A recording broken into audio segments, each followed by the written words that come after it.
Bagi teman-teman yang punya ketertarikan di dunia filsafat atau barangkali sedang menempuh studi filsafat, video ini bisa menolong teman-teman untuk mengetahui timeline filsafat barat beserta pembagian periodenya. Hi everyone, welcome back to my lens.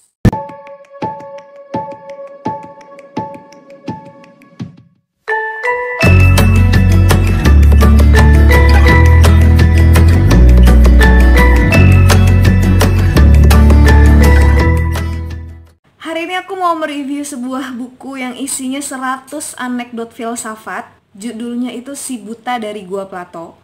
Tapi tentu saja aku nggak akan mereview 100-100-nya ya teman-teman. Aku akan memilih beberapa anekdot yang menarik dan aku akan mengurutkannya berdasarkan waktu hidupnya para filsuf, mulai dari yang paling lampau sampai yang hari ini. Jadi di video ini ada timeline juga atau periodisasi zaman-zaman filsafat. Dan diharapkan bagi teman-teman yang sedang punya niat untuk studi filsafat atau yang sedang menempuh studi filsafat, melalui video ini teman-teman bisa melihat bagaimana sih timeline atau periode filsafat itu. Anyway, karena video ini durasinya panjang banget, jadi aku nggak mau berlama-lama juga. Langsung aja kita simak sama-sama yuk, because reading can change your life.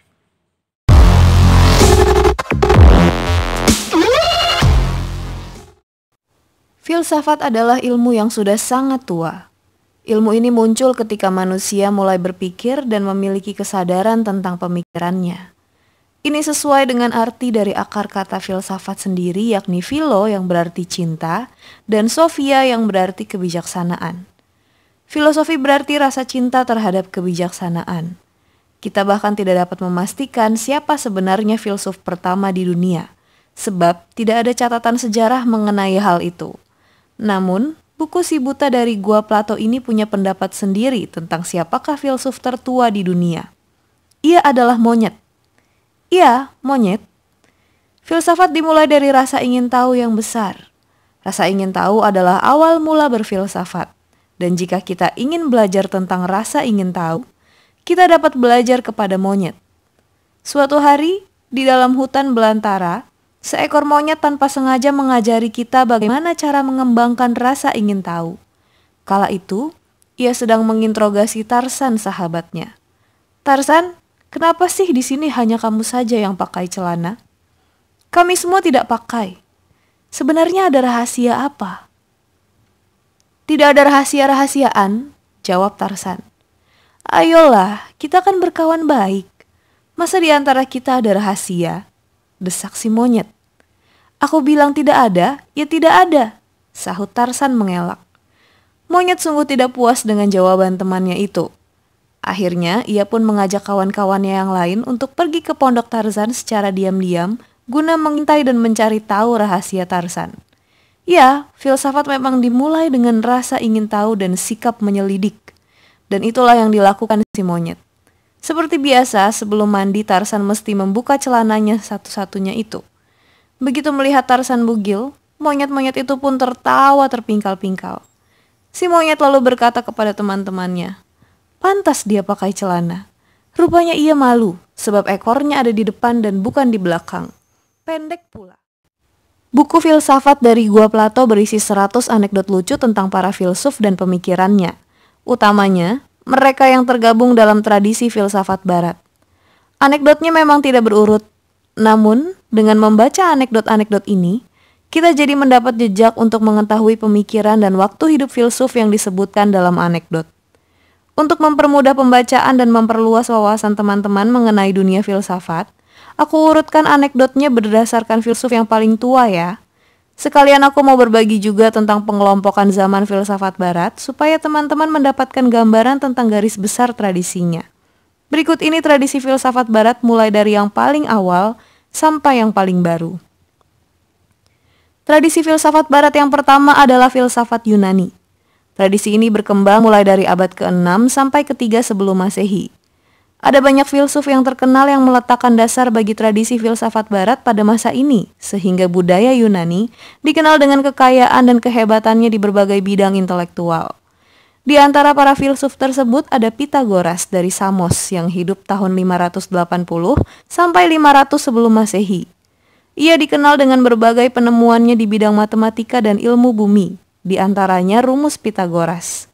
Konon, ialah orang pertama yang menyebut diri sebagai filsuf atau pecinta kebijaksanaan, meskipun sudah ada juga filsuf yang hidup sebelum dirinya.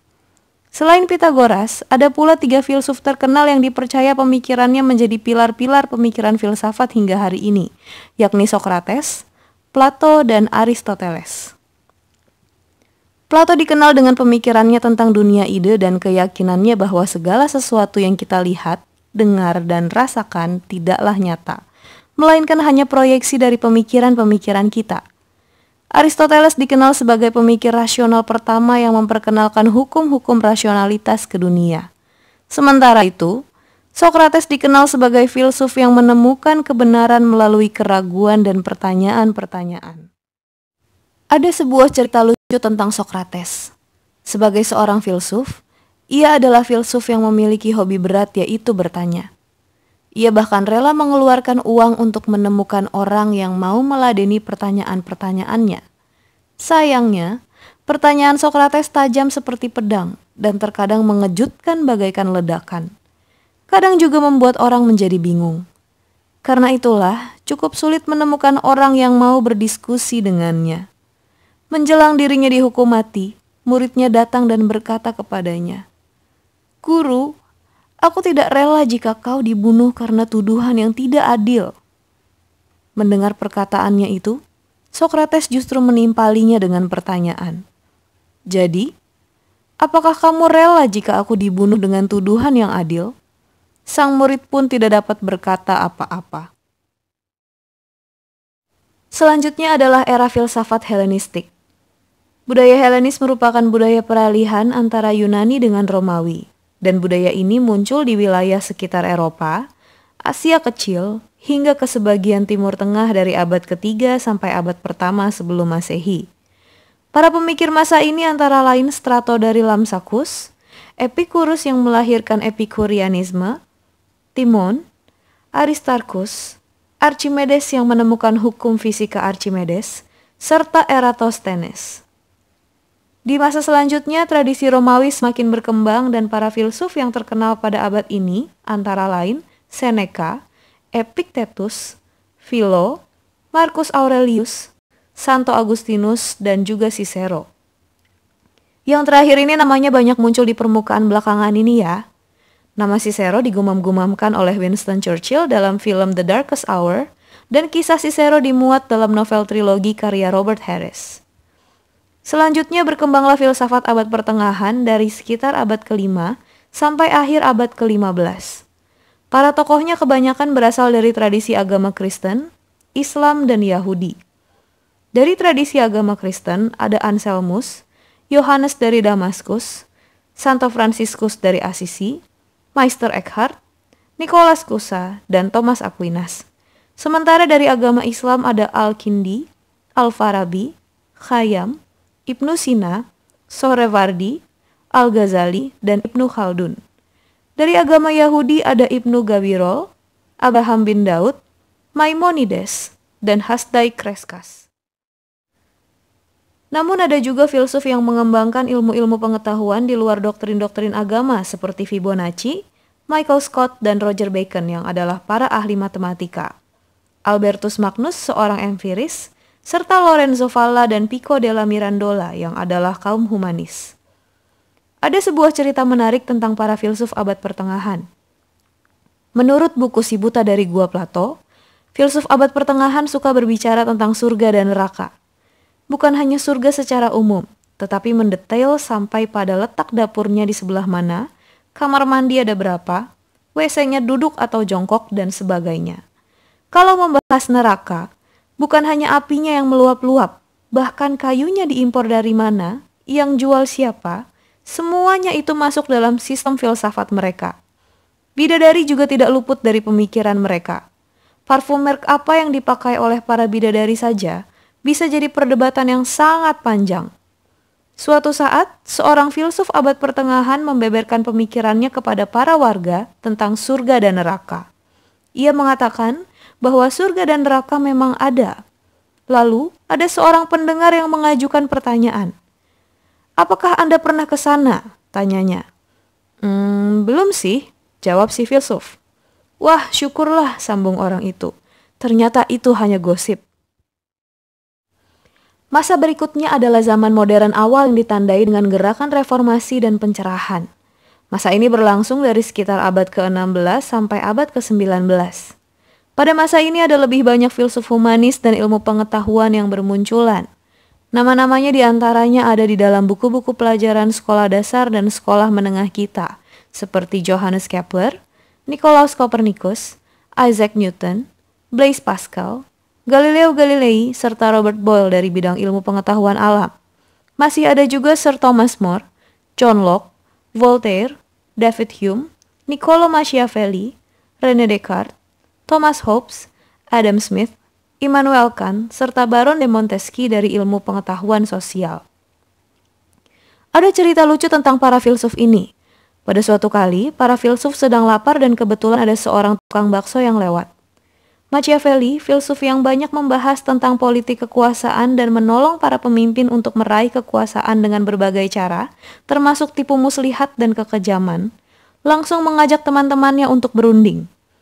Ia membuat rencana untuk menipu tukang bakso itu, merampok baksonya, dan kalau perlu membakar gerobaknya. Sementara Thomas Hobbes yang mengatakan bahwa manusia adalah serigala bagi sesamanya, tidak setuju. Ia bermaksud memanggil tukang bakso itu, tetapi tidak untuk membeli baksonya, melainkan untuk memakan penjualnya.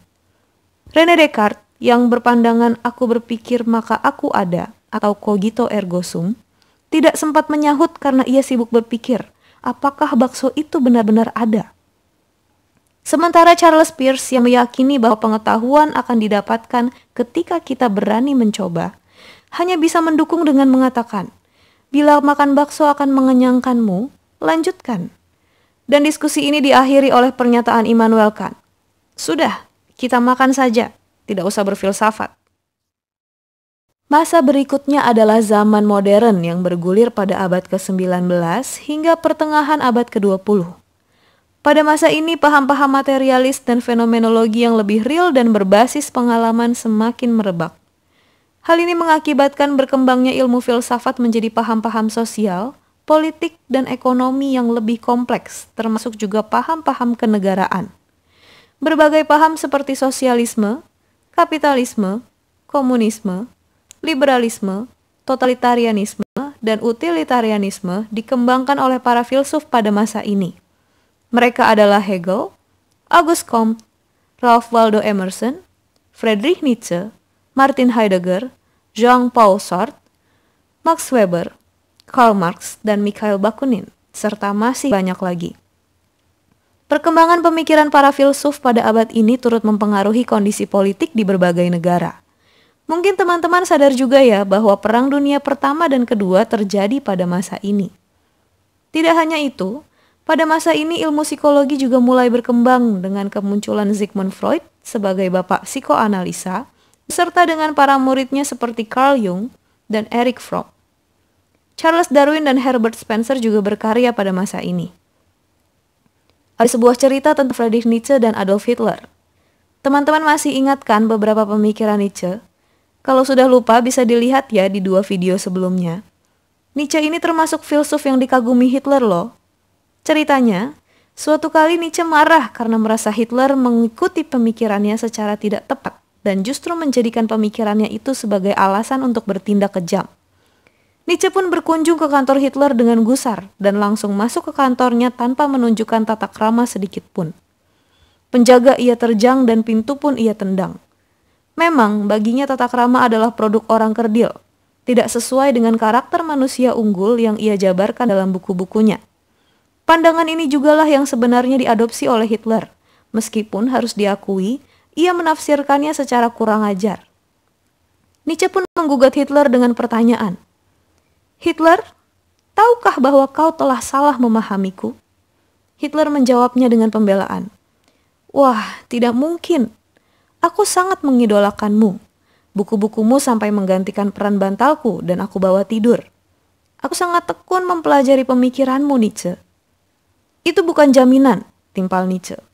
Lihatlah juga bagaimana bangsa kita kini menjadi bangsa yang unggul. Kita akan menguasai dunia, kata Hitler lagi, seraya memberi hormat ala tentara Nazi. Kamu telah menyederhanakan konsep kekuasaan menjadi tindak kekerasan. Kamu mereduksi pemikiranku yang sedemikian kompleks, sahut Nietzsche. Benarkah demikian? Tanya Hitler. Tetapi apa sebabnya, Nietzsche? Itu sebabnya sederhana, jawab Nietzsche. Dari seluruh kumis yang ada pada bibirku, kau hanya mengambil secuil saja untuk kau tempelkan di bawah hidungmu. Itu sebabnya kau hanya memahami pemikiranku sebatas kumis yang ada di atas mulut kecilmu itu. Setelah selesai mengomeli Hitler, Nietzsche langsung pergi dengan sangar tanpa melalui pintu, melainkan melompati jendela. Ia lupa bahwa kantor Hitler berada di lantai 5. Ilmu filsafat terus berkembang hingga saat ini, dan kini kita semua ada di era postmodernisme. Beberapa filsuf postmodern yang terkenal antara lain Jacques Derrida, Jean-François Lyotard, Soren Kierkegaard, Zygmunt Bauman, Christopher Norris, Mikhail Bakhtin, dan Michel Foucault.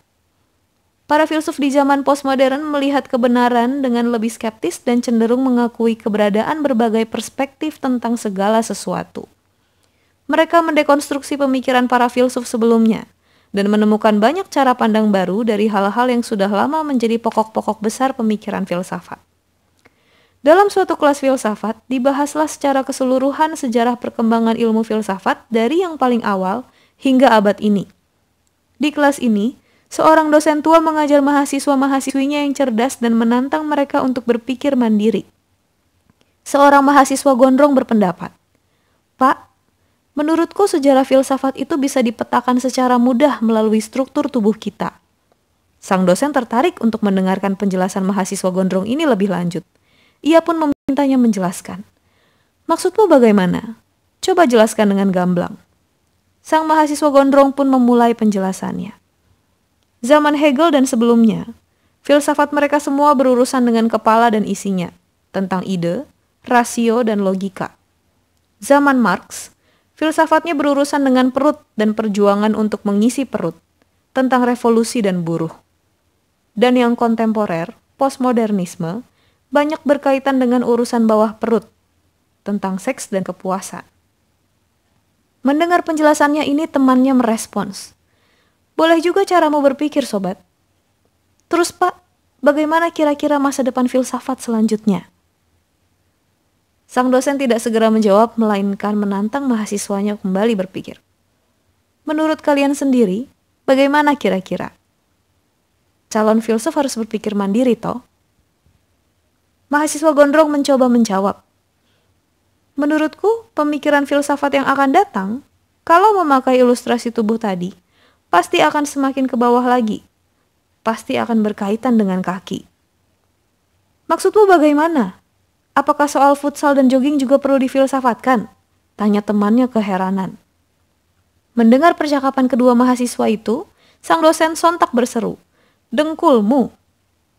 Karena sang mahasiswa gondrong tidak mengerti bahwa itu hanyalah ekspresi kaget dosennya, ia bertanya, "Kira-kira model pemikiran seperti apa yang berkaitan dengan dengkul, Pak?"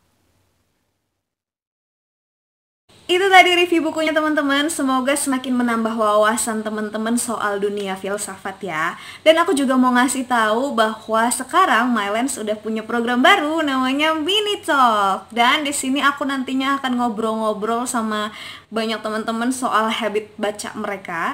Dan bukan hanya itu, ada games-games juga yang seru dan teman-teman juga bisa sharing di kolom komentar tentang gimana sih pengalaman baca teman-teman. Mungkin ada yang nyenengin, ada yang ngeselin, ada yang nyebelin, ya semua diceritain aja di situ. Oke, terima kasih buat yang sudah nonton video ini. Jangan lupa klik like, dan juga yang belum subscribe, silahkan subscribe. Dan kalau misalnya teman-teman mau punya request, silahkan dituliskan di kolom komentar. Oke, terima kasih teman-teman. Jangan lupa baca dan baca buku, because reading can change your life. See ya!